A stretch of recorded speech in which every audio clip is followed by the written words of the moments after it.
Utopia. Utopia adalah tempat yang digambarkan di mana manusia bisa mencapai kebahagiaan di sana. Sebelum bicara lebih lanjut, mari kita awali dulu dengan apa itu utopia. Utopia berasal dari bahasa Yunani ao yang berarti tidak dan topos yang berarti tempat. Kalau digabungkan menjadi tempat yang tidak ada. Utopia adalah tempat yang digambarkan masyarakatnya yang sempurna, di mana tidak ada lagi kemiskinan, kejahatan, dan kesenjangan sosial. Masyarakat yang ideal yang diimpikan manusia, mulai dari zaman prasejarah hingga zaman sekarang. Tetapi, apakah manusia akan mencapai utopis? Tonton video ini hingga akhir dan jangan di-skip supaya tidak ada misinformasi nantinya. Untuk menjelaskan apakah manusia bisa mencapai utopia, kita mundur dulu dari zaman sebelum prasejarah. Di masa sebelum prasejarah, manusia masih bertahan hidup dengan cara berkelahi dengan alam dan hewan liar, di mana yang terkuatlah yang bisa bertahan di era ini. Di era ini, manusia belum bisa memegang kendali atas alam. Tidak jarang merekalah yang malah menjadi santapan dan buruan hewan liar. Ditambah lagi, kondisi cuaca bumi yang masih dingin, mereka juga harus bermigrasi agar tidak mati kedinginan. Di era ini, mereka hidup hanya untuk makan sehari saja sudah cukup. Tetapi, karena manusia adalah makhluk yang selalu adaptif dengan lingkungan, dan di mana suhu bumi sudah semakin menghangat, manusia mulai belajar untuk menanam dan berternak, untuk memenuhi kebutuhan pribadi mereka. Di masa ini pula, mereka sudah mulai membentuk kelompok untuk bertahan hidup. Dengan kemampuan yang sudah mereka miliki, akhirnya mereka tidak perlu lagi berkelahi dengan hewan liar, hanya untuk memenuhi kebutuhan makan sehari-hari. Tidak lagi harus berpindah-pindah tempat, hanya untuk menghindari udara dingin dan migrasi hewan buruan. Setidaknya, di era ini mereka sudah bisa memenuhi kebutuhan fisik mereka, mulai dari makanan, pakaian, hingga tempat tinggal. Tapi, masalah baru muncul ketika makin banyaknya populasi manusia, sehingga makin banyak pula pemukiman dan kebudayaan yang berbeda-beda.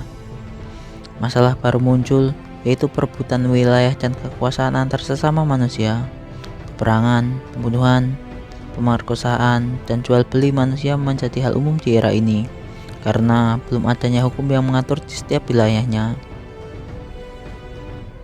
Akhirnya, transformasi kembali terjadi, mulai dari komunitas, desa, hingga semakin berkembang menjadi kekaisaran. Akhirnya, hukum dan serata sosial mulai dibuat untuk mengatur umat manusia, dan kepercayaan pada para dewa mulai dijadikan alat untuk membuat lebih banyak manusia tunduk di masa itu, khususnya para raja yang dianggap mewakili dewa di masa itu. Jangan harap ada kebebasan berpendapat jika tidak ingin berakhir di kayu salib. Tapi karena sudah adanya hukum dan kekuatan kekaisaran, setidaknya keamanan seluruh keluarga akan terjamin jika tunduk pada para raja dan kaisar. Rasa aman pun sudah mulai bisa dinikmati manusia di era ini. Tetapi karena besarnya kerajaan satu dan lainnya, kini timbul masalah baru bagi umat manusia, yaitu peperangan. Miris memang, jika di masa lalu manusia harus bertahan hidup dengan binatang liar, kini ketika mereka sudah bisa memegang kendali atas kehidupan, musuh mereka malah sesama manusia itu sendiri. Namun, ketika runtuhnya kekaisaran Romawi, kini umat manusia mulai masuk di zaman kegelapan, yang keputusannya hanya diputuskan oleh majelis dewan gereja saja, bukan lagi demokrasi parlemen seperti di era kekaisaran Romawi. Sehingga manusia di masa itu sulit untuk melakukan kebebasan berpikir, bersosial, dan berpolitik karena peran dan doktrin agama yang terlalu ketat, sehingga membuat peradaban pun sulit maju. Ditambah lagi, mereka menganggap hal-hal yang bersifat dunia tidak ada gunanya. Dan kebijakan di manusia di era ini membawa manusia pada pandemi paling parah di dunia, yaitu Black Death. Pandemi yang menghabisi lebih dari 1 juta nyawa manusia hanya dalam waktu 7 tahun saja. Pandemi itu diperparah hanya karena belum ditemukannya vaksin. Dari kejadian itu, manusia mulai belajar sehingga lahirlah era baru, yaitu Renaissance, yaitu era pencerahan, di mana era ini lebih mengedepankan rasionalitas dan sekularisme umat manusia, sehingga kebebasan untuk berpikir dan berkreasi mulai bebas di era ini, dari masalah politik, sosial, hingga budaya. Inilah titik balik peradaban umat manusia. Di masa ini pula melahirkan para filosof dan seniman besar, mulai dari Galileo Galilei hingga Leonardo da Vinci. Ini masa di mana manusia lebih punya kebebasan untuk berpikir, berkreasi, sehingga membawa manusia ke kebutuhan jasmani saja, tetapi juga kebutuhan jiwani. Akan tetapi, manusia adalah makhluk yang tidak pernah puas dengan apa yang sudah dia capai selama ini. Peperangan kembali terjadi, bukan hanya antar negara satu dan lainnya, bahkan peperangan malah terjadi antar saudara sendiri yang menghendaki revolusi. Banyak prajurit yang mati hanya karena luka kecil saja, karena belum adanya kesehatan yang layak. Tetapi dengan perkembangan kesehatan dan ditemukannya vaksin, antibiotik, dan anestesi, angka kematian pun dapat diturunkan drastis di era ini, dan angka kelahiran meledak, sehingga generasi ini juga sering disebut dengan generasi baby boomers. Masalah baru muncul ketika jumlah manusia sudah semakin bertambah dan kebutuhan pangan pun juga semakin meningkat. Akan tetapi, masalah itu bisa diatasi dengan ditemukannya mesin uap. Revolusi industri pun semakin berkembang karena ditemukannya mesin uap. Tetapi, masalah muncul karena sistem kapitalisme, di mana kaum buruh tidak mendapatkan upah yang layak, dan para kapitalis berfoya-foya menikmati kekayaan, sehingga jurang antara si miskin dan si kaya pun semakin meningkat. Tidak lama setelahnya, Perang Dunia Pertama pun pecah. Perang modern pertama umat manusia yang melibatkan teknologi pesawat tempur, tank, dan obat-obatan kimia. Korban perang pun juga tidak main-main.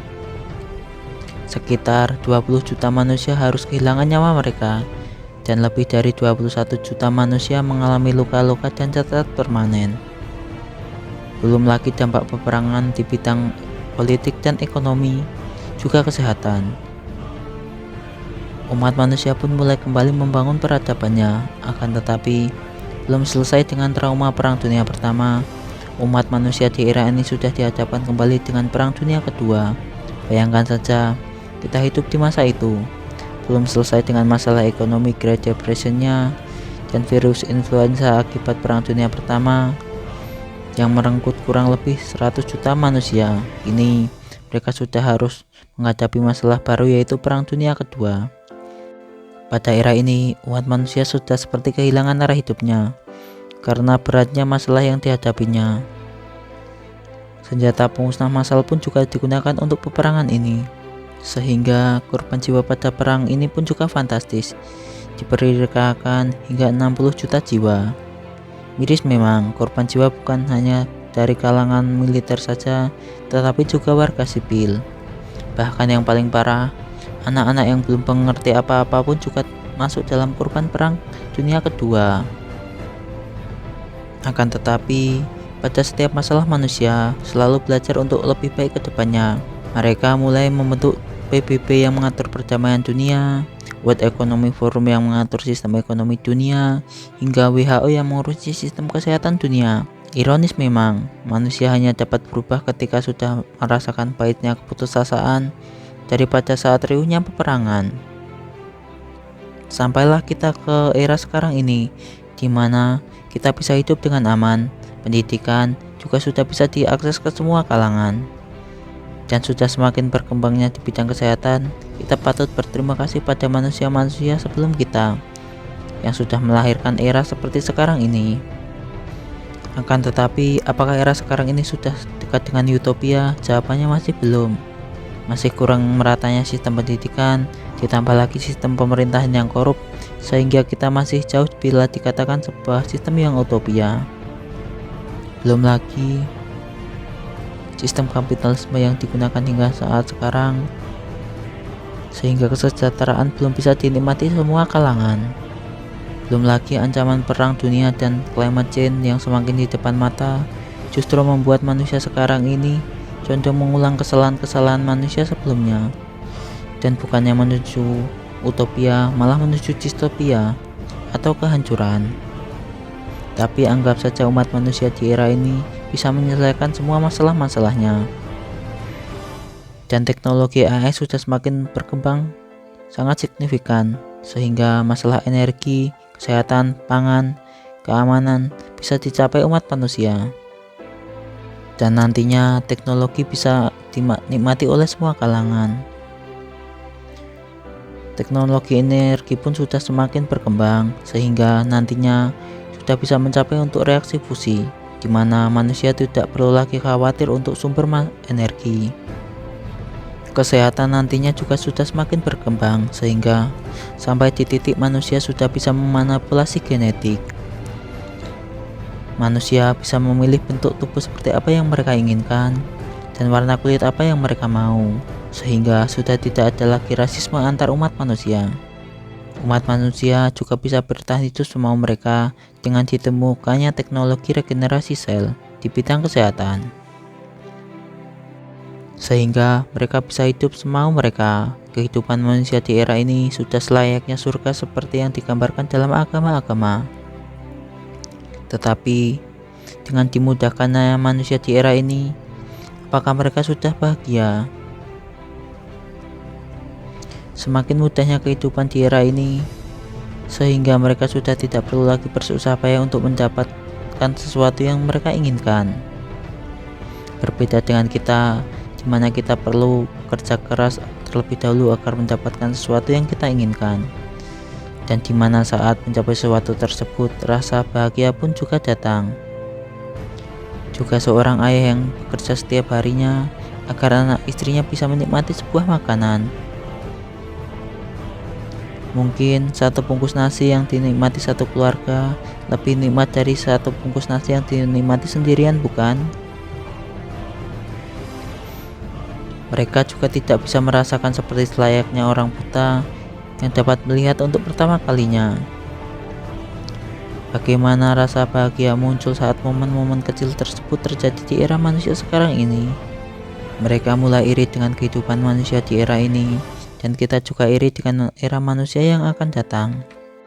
Seperti hanya selayaknya anak kecil yang selalu memimpikan kehidupan menjadi orang dewasa, dan saat mereka dewasa, mereka ingin kembali ke masa anak-anak mereka. Jadi pelajaran yang dapat kita ambil dari video ini, manusia adalah makhluk yang selalu mencari kebahagiaan.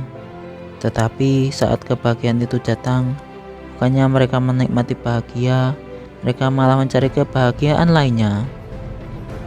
Atau mungkin kebahagiaan adalah kutukan umat manusia, di mana kebahagiaan itu sebenarnya tidak ada. Pencarian kebahagiaan umat manusia bisa digambarkan seperti orang yang kehausan di tengah lautan, tetapi yang mereka minum adalah air garam. Di mana saat ia meminum air tersebut, bukan rasa haus yang hilang, tetapi rasa haus itu malah semakin bertambah. Ada kutipan menarik dari Sang Buddha. Ia pernah mengatakan bahwa kebahagiaan sejati bukan ketika kita mendapatkan sesuatu yang kita inginkan, tetapi melepaskan sesuatu yang kita inginkan. Terdengar aneh, bukan? Dulu aku juga sempat berpikir demikian. Tetapi seiring berkembangnya waktu, aku pun sadar tubuh manusia akan merasa lega bukan saat mereka mendapatkan sesuatu yang mereka inginkan, tetapi saat mereka melepaskan sesuatu yang mereka inginkan. Jadi, selama kita sebagai manusia masih mengejar kebahagiaan, maka kebahagiaan itu tidak akan pernah datang. Yang harus dilakukan kita sebagai umat manusia adalah menikmati momen-momen yang kita jalani sekarang. Barangkali momen inilah yang diinginkan manusia-manusia sebelum kita dan manusia-manusia yang akan datang. Sekian dari saya, terima kasih telah menonton video ini. Berikan dukungan di channel ini dengan cara like, share, dan subscribe agar orang-orang mengetahui apa yang perlu mereka ketahui sebelumnya.